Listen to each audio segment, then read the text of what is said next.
En esta oportunidad tenemos al profesor Enrique Gimbernat, quien es profesor honorario de la Universidad Complutense de Madrid, tiene doctorado en la Universidad de Alemania, tiene múltiples honoris causa en diferentes países de Latinoamérica y específicamente en Perú, lo ha otorgado la Universidad de Huánuco y también una universidad alemana. En esta oportunidad tenemos el privilegio de hablar sobre el tema de omisión. Profesor Gimbernat, cuando tratamos de dar un concepto de omisión, necesariamente tenemos que remitirnos al concepto de acción o es que independientemente de eso se puede entender un concepto de omisión. Sí, bueno, la omisión no es una acción en el sentido de que la omisión, a diferencia del comportamiento positivo, no está en relación de causalidad con el resultado. Si alguien se muere a consecuencia de un infarto y alguien no le ayuda, lo más que se puede decir es que la persona podría haber evitado el resultado, pero la muerte le ha causado un infarto. En cambio, en el delito de acción, alguien dispara contra otro, hay una relación de causalidad material entre el disparo y la muerte que ha penetrado en el corazón. Es decir, que en la acción hay una relación de causalidad y en la omisión no hay una relación de causalidad. Así como en la acción es la conducta la que materialmente causa el resultado, en la omisión eso no existe, sino que se trata de algo hipotético en el sentido de que la acción omitida, la acción de llevar en una ambulancia al que ha sufrido el infarto, podría haber evitado el resultado. Ahora, según los últimos investigaciones que se están realizando, y cito a Vives Antón, apoyándose, digamos, en la filosofía del lenguaje y algunos otros autores sociólogos como Jürgen Habermas, eh, de respecto a su concepto de acción significativa, da a entender que hay un supraconcepto o ya se encontró un supraconcepto que puede integrar tanto el concepto de acción y el concepto de omisión. Sí, en efecto, yo también sobre eso he dado partido y he dicho que hay un supraconcepto. Es decir, o sea, tanto la acción como la omisión son comportamientos humanos por un yo consciente y en ese sentido eso tienen en común ambos comportamientos, que el yo está consciente y que no está condicionado físico naturalmente. Si alguien omite porque otro le agarra y entonces no puede cambiar, por ejemplo, las vías del tren, ahí no hay un comportamiento humano, un supraconcepto de comportamiento, porque la acción está condicionada físico-naturalmente. Si alguien por la fuerza le empujan contra el escaparate de una tienda, ahí tampoco estamos ante un comportamiento humano porque ha sido una conducta activa, es cierto, no conducta, ha sido un movimiento activo, pero condicionado físico naturalmente por eh, un tercero y tampoco estaríamos ante un comportamiento, es decir, tanto la acción como la omisión exigen un yo consciente, no se puede castigar los actos de acción o de no acción y omisión cuando se está en un estado de sonambulismo, se está en un estado de inconsciencia y tampoco se puede hablar de un comportamiento cuando una persona no, una persona actúa o omite condicionada físico-naturalmente. Es decir, si por ejemplo en un autobús hay un hombre que no se levanta ante una mujer embarazada o ante una persona anciana, pues diríamos que es un mal educado. Pero si resulta que no se puede levantar porque le aprietan de tal manera que es imposible que pueda llevar a cabo ese movimiento, entonces no estaremos ante una persona mal educada, sino que eso ya no sería una omisión porque está condicionado físico naturalmente de una forma que no puede resistir. O sea, por tanto, sí que hay esas cosas en común. Ese sería el supraconcepto, es una manifestación de un yo consciente no condicionado físico naturalmente, no condicionado por la fuerza, y eso sería el supraconcepto tanto de acción como de omisión, tanto de comportamiento activo como comportamiento pasivo, porque el concepto fuera del mundo jurídico, la omisión es el comportamiento pasivo y en la acción es el comportamiento activo. Entonces, comportamiento activo y comportamiento pasivo se caracterizan por una conducta, un movimiento o no movimiento consciente, no condicionado físico naturalmente. Y bajo esos alcances, ¿qué concepto tendría una omisión impropia? Bueno, una omisión impropia sería un supuesto en el cual al omitente se le imputa el resultado igual que si lo hubiera causado mediante una acción. Una omisión propia, sin embargo, no se imputa el resultado, sino que se castiga por la mera inactividad. Si alguien no socorre a una persona que está en la calle y que ha sufrido pues, un infarto, por ejemplo, ahí estaríamos ante una omisión del deber de socorro, pero no sería una omisión impropia porque a él no se le imputa el resultado de la muerte, no se le condena por un homicidio. En cambio, el guardaagujas, que no cambia las vías del tren cuando pasan dos convoys y se produce un choque frontal, esta persona realiza una omisión impropia porque los daños y las muertes eventuales y las lesiones se le imputan como si las hubiera causado por acción. Es decir, que desde el punto de vista normativo es exactamente igual. Vamos a suponer que se trata de un guardabarreras que no sube la barrera. Es exactamente lo mismo que un guardabarreras se provoque una colisión entre un automóvil y un tren porque no baja la barrera, omisión cuando debería bajarla, o bien cuando estando correctamente bajada no la sube. Aquí hay una equivalencia absoluta entre acción u omisión, que más da que lo haga de una manera o lo haga de otra. Normalmente cuando han llegado a los tribunales es porque el guardabarreras no ha bajado la barrera, omisión.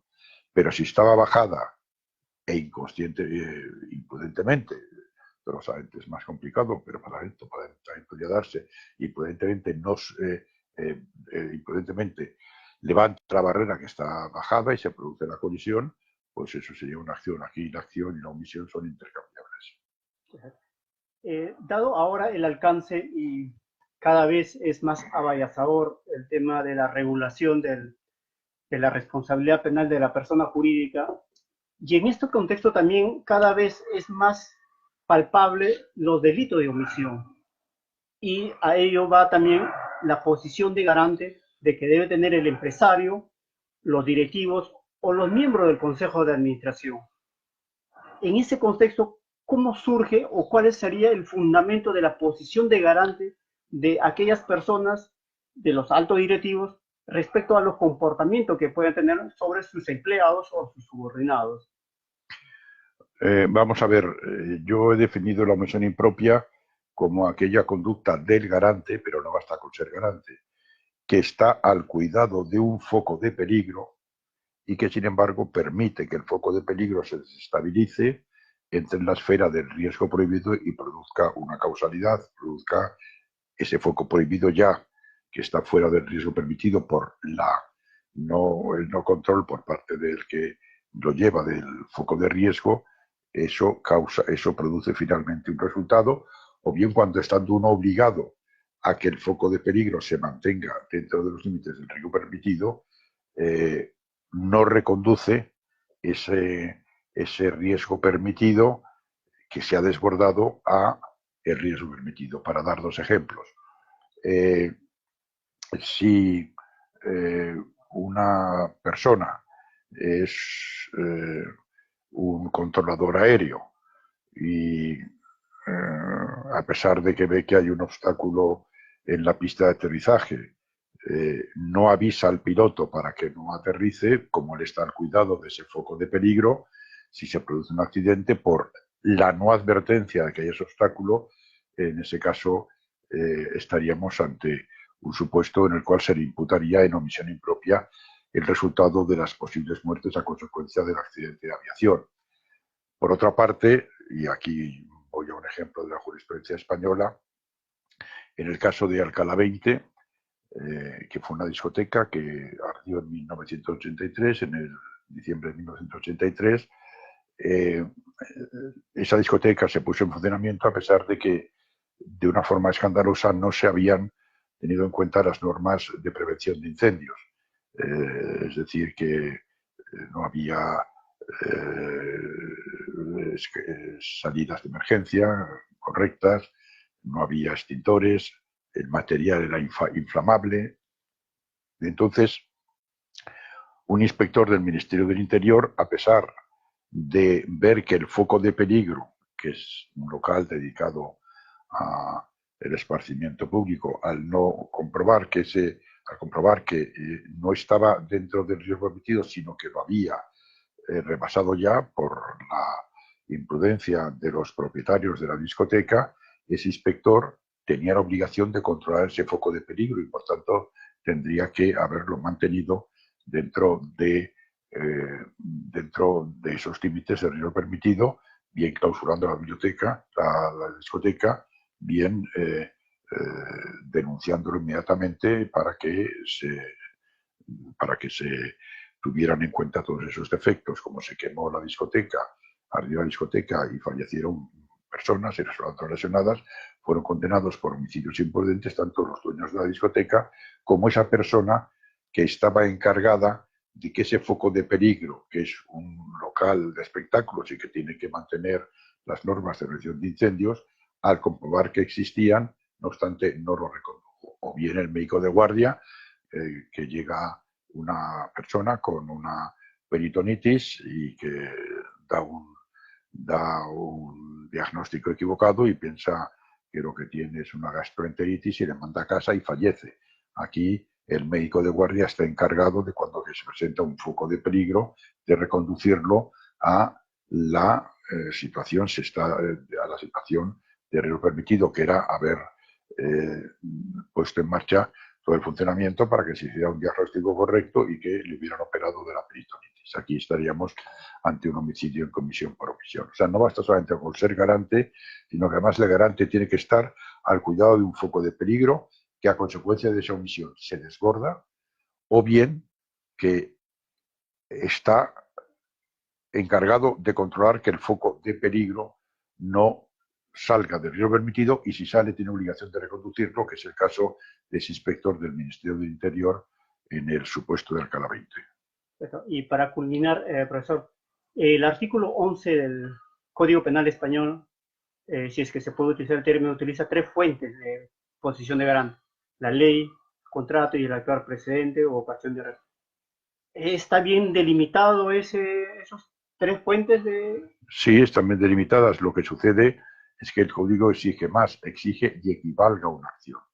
Entonces, para mí, el presupuesto es que haya una posición de garante, pero para que esa posición de garante y esa omisión del garante equivalga a una acción, entonces tiene que darse esto de que sea una persona que está al cuidado de un foco de peligro, como el guardabarreras, y permite que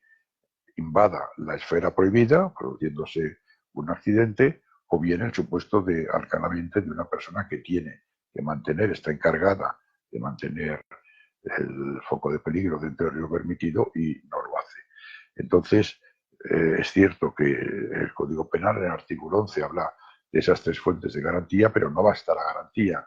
Es decir, que si, por ejemplo, la mujer está conviviendo con su marido y este de pronto sufre un infarto, en principio el marido no es un foco de peligro,